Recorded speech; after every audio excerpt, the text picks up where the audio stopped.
Fractured Compass fans! Jesus. It is hot. It is summer, you guys. It is summer and it is 86 degrees. It's hot. We got earthquakes going on. It's just a busy little month for California. It is, and we just noticed as we were starting to do this little fireside chat that our stuff is kind of a little bit, and we haven't fixed it. So it's just going to remain that way until after this video. California. Yes. Earthquake. So yeah, we've been kind of busy lately. I was actually in Colorado for a little bit. We filmed a construction update for Halloween Horror Nights last weekend, and unfortunately, it didn't turn out. It didn't turn out so well, and we don't want to put anything up that didn't turn out well. So we actually just got back today. Yeah. From Universal as well. And we have a little bit more footage for you guys. You got something, you got a little bit more of Holidayz in Hell. Yeah, it's amazing how so just that week we already saw a lot of growth in the construction process. Mm-hmm. They're moving right along. They are busy. Yeah. Guys, they are busy. Actively, throughout the day we were seeing a lot of people behind the scenes doing construction work. Exciting, that means yay. We're getting some things done. Mm-hmm. And on the Waterworld queue last time, we didn't see anything happening, and they are starting to build the tents in Waterworld, so that is also exciting. Holidayz in Hell, we've seen they're painting the facade now. They are. It's pink and black, so I know that it's probably not going to just be pink and black. I think it's going to be all kinds of colors, because it's going to be like a calendar, they said. And there's a big hole in the center that I did not notice was there. What did we discuss? Did we think that it might be those things in Christmas where you open up and it's a candy or something in each one? I said there was it's probably going to be an advent calendar. I don't know if it is per se because of those openings in the facade. Yeah, it should be though. It should be, and obviously I'm just thinking they should put actors in there that represent whatever holiday, just kind of looking down at the crowd. That would be really cool. That would be a very expensive facade because they would have to pay all those people to just be there. Well, no, not 30, not all the holidays are just a couple here. Just a couple, if there was an Easter bunny and something else, 2 people. It could be It's a Small World, just all the little puppets coming out. No. Yeah. But I think it would be a fun feature to have actors, 1 or 2, standing in an advent calendar area, kind of playing with the audience. Yeah. Playing with the crowd as they come out and looking at them. Maybe the Easter bunny could throw down eggs. I don't know. At the people. And the people just chuck them. Just. When you went into this park, you said that you were gonna get wet, or whatever. Just egg water balloons. Can you imagine? Oh my god, filled with fake blood. That'd be great. Anywho, though, so then we took we went down to the lower lot, and we saw that the possible Killer Clowns from Outer Space maze was covered with a blue tarp. Yes. And I think that's probably to prevent people from speculating before it was announced. And maybe they're doing construction. I think there's a lot of speculation about that, and I think everybody keeps zoning in on that red and yellow tent. Yeah. And I think they're just tired of it, to be honest with you. And I remember back in the day when the entrance to those mazes used to be in the front. So Clowns 3D, Silent Hill, you were able to go through the front, and so most of the time you were able to just tell that's what's going to be there. And now they're smart, and the entrance to the maze is in the backlot area, and it exits out where the public can see. Mm-hmm. So I think that's kind of a smart move on them, but I'm thinking it's Killer Clowns from Outer Space. It probably is. Like I said, they did sell the masks last year inside one of the stores down in the lower lot. And they did the Scare Zone in Orlando. They did the Scare Zone in Orlando, and they could bring it over. I don't want to get too aggressive with anything, just because I like the hunt and the mystery of what's going to be happening. Yeah. And I really hope that, a lot of other social media people don't cause problems for people. Other social media people in general, just being too aggressive in what and what's coming. So, I mean, I love going there. I love doing the construction updates, but I like the surprise, and we will hear all about it at Midsummer. So and the speculation is what I think is really fun for us. Is when we go down there and I was like, oh my gosh, this tent is huge. What could this possibly be? Mm-hmm. When we're going down on the tram and we see that big tent where American Horror Story used to be, there you could fill a lot of stuff in that area. I really hope that they use that tent for an awesome property or an awesome IP or something. We still have yet to find out a lot Yeah. more. And we saw there were flowers down there too. I don't know if they were being loaded into the maze or if it was for a scare zone, but we saw, you remember that giant thing of flowers? Yeah, and they looked like cherry blossoms to me. And now that I'm saying this, wasn't the original Holidayz in Hell scare zone kind of right in that area? Yeah, like you have to go through it to enter. So what if they were using the cherry blossom, I don't know what that is, but the cherry blossom area for the new, like, Japanese scare zone that Well, they're I gonna thought have? that zone was for All Hallows Evil. Yeah, I'm excited to see what they have in store for us, but more importantly, and what got me really excited, I know you really excited, is that we saw 2 very big tents. You guys, I remember earlier in the year, I was like, why would they put a tent so far out where those murals are? Yeah. And lo and behold, I was wrong. There is a tent right there. There's 2, and Yeah, I'm there's pretty sure 2. there's going to be more. Usually standard is like 3 houses or mazes out there. I think there's going to be more, because as we know, there are 10 houses including The Walking Dead, so 9. We're not gonna. Yeah. But there's going to be, Walking Dead. there's a lot more like places that they're going to need to put houses at, right? And I Yes. have a feeling that they're going to really use the backlot to their advantage, and there might be even up to 5. But my concern was about that. I know. I'm so stoked to go over to that mural. I know. Just I'm like so excited. I just want to see the hashtag mural. Instagram wall like times 1,000. Yes. Yeah. Okay. I am Only. anti Instagram wall. I try to take the ugliest pictures in front of the Instagram walls, but I might take it cute. I don't know. I might delete later. There's a creature from the Black Lagoon mural. You better believe. What's on the mural? Wolfman, Bride of Frankenstein, creature. and Frankenstein and Dracula. All that matters is that creature's there.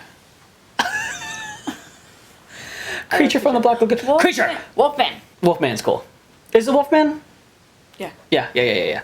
Well, so, I mean, that's exciting because not only are we going to have some awesome pictures to look at online, you know, it's also probably going to be a very popular place to take pictures at. Yes.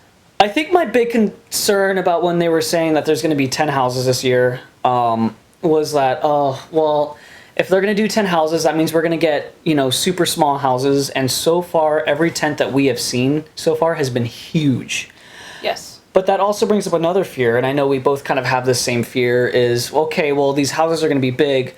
Please, no black walls. I can understand in certain areas black walls are okay, you know, Yes. like they can match the story, but I just really hope that we're not spreading out the quantity in sacrifice of the quality. I really hope that that's not what we are getting here.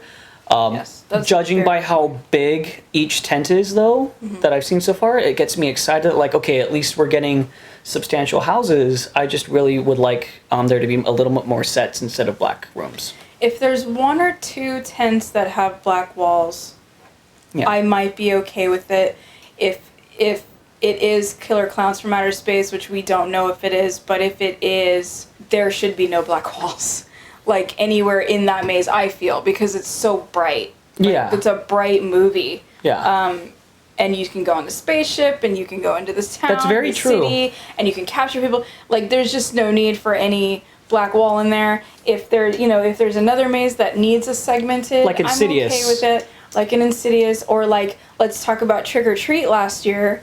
Had black walls, but it was for like Transitions. black wall. This is the story. Now we're going into this, and now we're going into this, and there was light up words that were on the walls, and I was absolutely okay with that. Yeah. Like, because it transitioned well, because you're going into like 6 different stories that Yeah. finally go into one, mesh into one. But I 100% agree with that. Like, for sure, there are some like times where it's okay, but like, for instance, what really grind my gears, I think, was probably The Exorcist and the use of black walls. And a lot of people liked it. I just personally wasn't a huge fan of like, okay, we're in this scene, and it just, the black walls and the scene just felt so repetitive. A lot of people liked it, but it was just kind of like, I want The Exorcist to be just ultra scary. I don't want it to be predictable, and every time there's a black room, I'm like, oh, something's going to jump out. I can see that. I can see, and I didn't like The Exorcist because I just don't like The Exorcist. It terrifies me to death. But I don't think that they took full advantage. They just said, okay, well, here's the scene where she's like this. Here's the scene where she's spitting out pea soup. Here's the scene where she's floating on the thing. Here's this, like, they didn't really tell a story like, oh, you walk into like a dark alley, and then you're walking, you have the light post, and then you could walk into the house, and then you could walk upstairs. You could do but upstairs, but you could have done a lot. The Poltergeist maze, you walked through the house. I didn't notice really any black walls. There were a few, but you transitioned through them so well. Yeah. So, again, if they're there for a purpose, I'm okay with that. If it feels like a cop-out, like we're just rushing stuff, then I'm not okay with that. And I just think, like, for both of us, I think we've talked about this before, but I think that's our biggest fear is that I'm really happy that we have the most mazes that Universal has ever done, but at the same time I'm a little nervous just by the trend that we've been seeing with these black rooms. But I mean, we're both very excited for it. Yeah, absolutely. I cannot wait. We're not trying to like diss Universal, it's just these are open, honest conversations that we have with you guys, and so we definitely want to like tap into stuff. And we're equal opportunity conversationalists. If there's something wrong with knots, we're gonna say there's something wrong with knots. Yeah. There's something wrong with LA Haunted Hayride. We're gonna say there's something wrong with LA Haunted Hayride.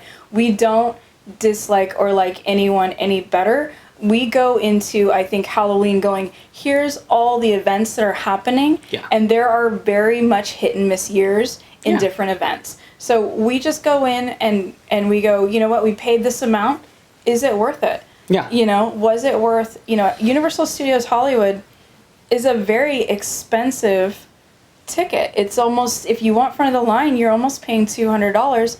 And I said this last year, your expectations are raised when you're paying $200 versus if I go into Knott's Berry Farm, I can get a ticket early on in the year for $45 to $50. Are my expectations lower? Maybe, because I'm only paying $50, so what am I expecting?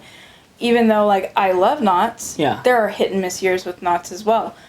I love LA Haunted Hayride. I love going up to Griffith Park and doing the hayride, but there have been some years where it has blown me away, and there have been some years where I've been like, wow, why did I pay $40? And it would be a serious disservice to you guys as well if we weren't honest with you about that kind of stuff. So that's why I think we go into each event, like you said, and I highly agree. Definitely, we've seen highs and lows of Halloween Horror Nights. We've seen highs and lows of Knott's. We've seen highs and lows of LA Haunted Hayride. But at the end of the day, we still love them all. Yeah. Because it's Halloween and we just love it. And Dark Harbor, hit and miss years. Yeah.